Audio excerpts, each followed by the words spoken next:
Okay, we're on Imlo Nistakalnu.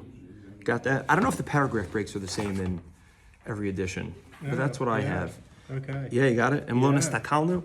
Imlo Nistakalnu velo iyanu. If we don't take a good hard look and we don't analyze, Mahi hayira ha'amitis uma anafeha. What is true yira and what are the offshoots of yira? I don't know exactly what he means. I don't know if he's referring to, there are various forms of yira of HaKadosh Baruch Hu that we speak of.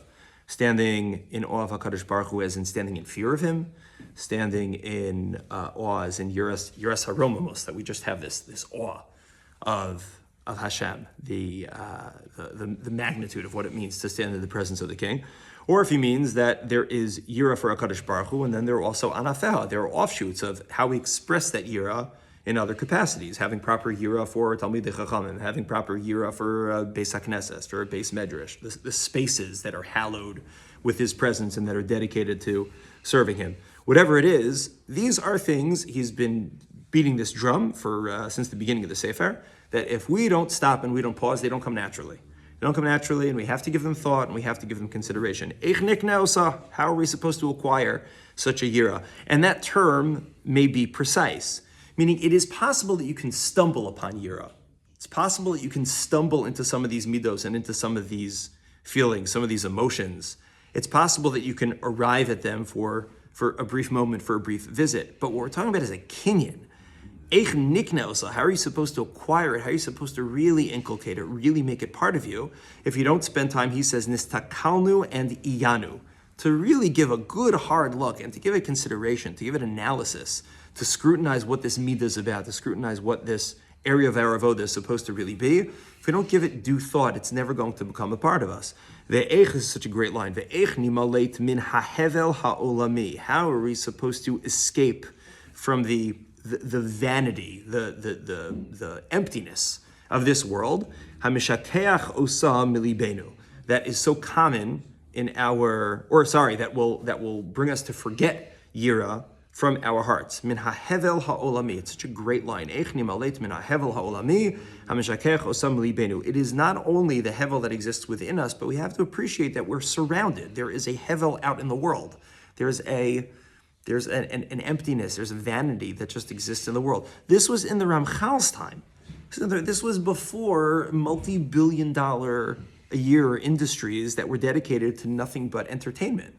They were dedicated to nothing but trying to keep us in a state of not necessarily scrutinizing and not thinking deeply and not focusing. It's entertainment could be a nice outlet, but to the degree that it has now become, where almost all of life is just surrounded by this bubble of entertainment, and also not only entertainment, but also I don't want to. It's sort of cliche to just attack social media, but it is a reality that social media brings with it a lack of substance. We process things, we consume information, we consume opinions very, very quickly without nistakalnu and without iyanu, without necessarily giving them their due time and their due attention and their due scrutiny. We just consume. It was there. It was a short clip. It seems like it makes sense. It was a soundbite from an interview. It was a this. It was a that. It was a short article. The articles on many websites now will tell you at the top how long a read it is. Have you seen this? No. 2-minute read, 3-minute read, 5-minute read. Like we're preparing you ahead of time, because the idea that I'm going to submit to an article, to even reading an article online, if I know that it's only 2 minutes, then I'll do it. If I know that it's going to be 3 minutes, I don't know that I'm going to do it anymore. First of all, it's unbelievable that people would even spend 2 minutes doing anything in our culture. You're saying that in of itself, it's actually a trophy. Yeah. The idea that it says 2 minutes at the top and people are nevertheless still reading it. Yeah. But all of society, for hundreds and hundreds and hundreds of years, clearly from the Ramchal, is you've had this, right? In our generation, it's the internet, and before that was TV, and before that was radio, and before that was magazines, before that was written word or theater. Sure. I imagine that there was a lot more conversation about the written word and about how people are not, that once you have, with the advent of, let's say, of printing and publishing, I imagine there must have been some pushback along the lines of, but nobody's going to think anymore. You're just allowing somebody else's thoughts to completely flood your mind. Whatever happened to... There was definitely panic around women reading novels in like the And well, there- in like 18th century. And well, England or there should whatever. be. Yeah, but even things of more substance, meaning that okay, you're studying something, but now somebody else's thoughts are going to flood your mind, and how much are you going to be learning yourself? How much are you going to be thinking and analyzing yourself? But I mean, in a positive for this generation, then I think, Aaron, you probably know, there was a reverence for the written word. People thought the written word, like it had to be true. Otherwise, Well, they work to try to create it. If something's published, then it must have gone to the effort to make sure. but that was the assumption, right? Now, if you see something on Facebook, again, I don't make the assumption it's You can watch true. a video and not know if it's true, or and there's Yeah, nothing- you can't trust sure. a thing. Sure. So Yeah. it's almost like we've come full circle. We don't trust anything now. I saw a video. Unfortunately, but yeah, Look, yeah, the I way, think there's a lot I of it. think of it is that you had a dark ages when the church was suppressing information and people were illiterate, so there was a lack of information. Now we're in the dark ages because of An abundance, surplus of information. abundance Last of night, I information. came up with this great Purim idea. I wanted to get an alpaca and just put it in my front lawn, not tell anyone about it was there. And then just as people would drive up to the Shalach, they would look and say, what's going on here? And have just like that, like the confusion, and then have them texting each other, like, what, there's an alpaca and the nose is long, like, what's going on here? So I'm looking up rent alpacas last night, and I found this great place, and I saw there's alpacas at birthday parties, alpacas at a wedding, but then it says, oh, this is AI. You know, you can't even trust alpacas at a wedding. You can get an AI alpaca. The whole website was in, and it's crazy. I don't know if the whole website was alpacas. But at it a is wedding, true. But it is true. definitely And look, you're correct that you go by any given generation, right? Like we like to imagine sometimes that problems are completely novel. Whatever problems we're facing are totally novel. They never had any of these issues before. It's not true, right? This Hevel Ha'ulami that he's talking about existed obviously in his generation. That's why he's discussing it. But I do think it's fair to say that it's gotten worse. Meaning there is something about reading the written word that still forces your mind to process what you're reading in a way that is not necessary when you're listening to the radio. And when you're listening to a radio and your mind is still active in terms of trying to conjure up that mental image, to a degree that's not necessary when you're watching a movie or when you're watching something on TV, to a degree that's not necessary as you continue to condense what that entertainment looks like, and now they're in these very, very short bursts and very, very short clips. So we have our work cut out for us. This Hevel Alami, it's not only that this is human nature, but it's society's nature, and it's certainly part of the society that we're a part of and that's been produced around us, that it cuts against some of the most basic activities that we need to engage in inside of our own brains to be able to do the work that we need to do and to be able to take life seriously and take Avodas Hashem seriously. So we have our work cut out for us. It's going to be forgotten, even though we know that we're obligated to do these things. Of course we're supposed to, but it's assimilation. Even from people assimilate into the greater culture around them. This Hevel Olami is a major, major problem for us. It's of major concern. And if we're not concerned with it, then we've certainly already fallen prey and we're not even aware of what we're up against.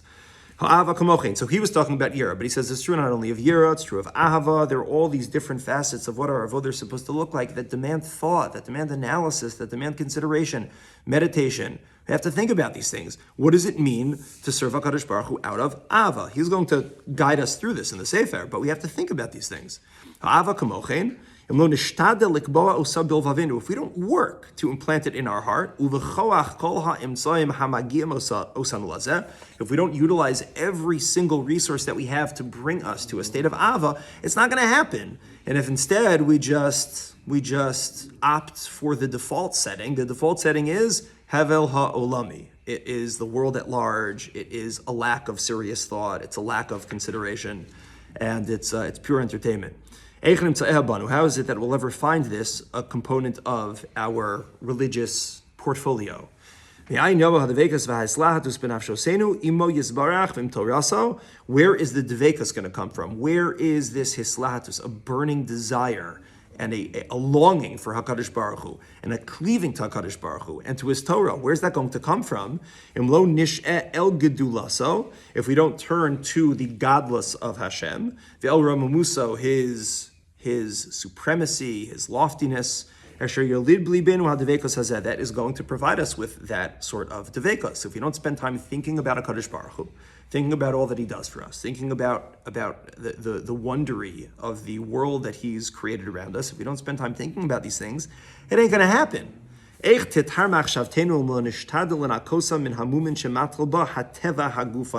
is a critical point. This is really about human nature and less about societal nature, I think, although society is certainly helping.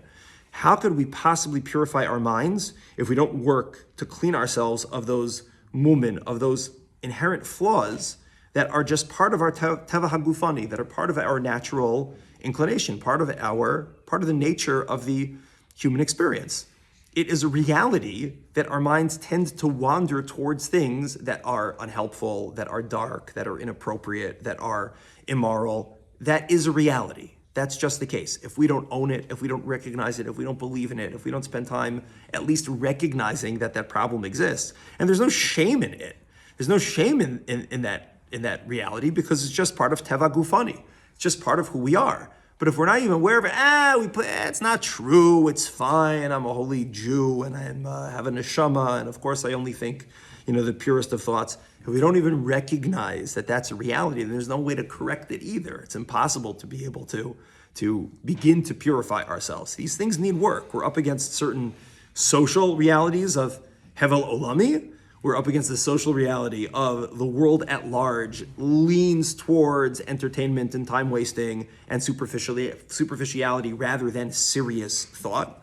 And we're also up against the internal realities, part of the human condition, that we tend to drift towards thoughts that are impure and unhealthy and dark and self-destructive. If we don't spend time, if we don't go through the very real and challenging process of actually purifying ourselves and protecting ourselves against ourselves and also against society at large, it's not going to happen. Midos kulam, all midos need work, all midos need reflection, all midos need serious thought.